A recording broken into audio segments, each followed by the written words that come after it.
Nagpatuloy ngayong Miyerkules ang ikasyam na araw ng impeachment trial laban kay Vice President Sara Duterte sa Senado sa muling pagharap ni National Bureau of Investigation o NBI Director Attorney Melvin Matibag bilang testigo ng prosecution panel.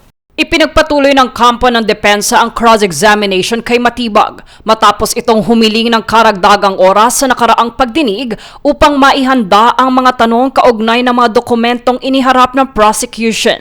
Matapos ang cross-examination, inasahang magsagawa ang House Prosecution ng redirect examination bago payagang magtanong ang mga senator judges para sa mga paglilinaw sa testimonya ng testigo. Patuloy ding tatalakayan ng impeachment court ang Article 4 ng Articles of Impeachment na may kaugnayan sa mga alegasyon ng umano'y assassination plot, grave threats at inciting to sedition laban kay Pangulong Ferdinand Marcos Jr. Sa naunang pagdinig, ipinakilala ng prosecution ang affidavit ng dating Davao Death Squad member at dating pulis na si Arturo Las Cañas na ginamit ni Matibag bilang bahagi ng mga dokumentong may kaugnayan sa isinasagawang investigasyon ng NBI. Samantala, nakatakda ring maglabas ang impeachment court ng panibagong sabina para sa mga unang testigo ng Article 1 na tumatalakay naman sa mga alegasyon ng umano'y maling paggamit ng confidential funds ng Vice-Presidente. Kabilang sa mga ipatatawag ang ilang opisyal ng House of Representatives at dating mga opisyal ng Land Bank of the Philippines,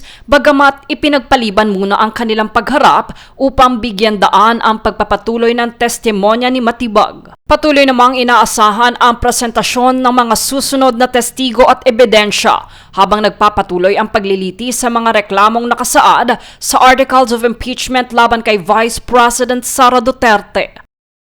Jade Buhoy, nag-uulat para sa Golden Nation Network.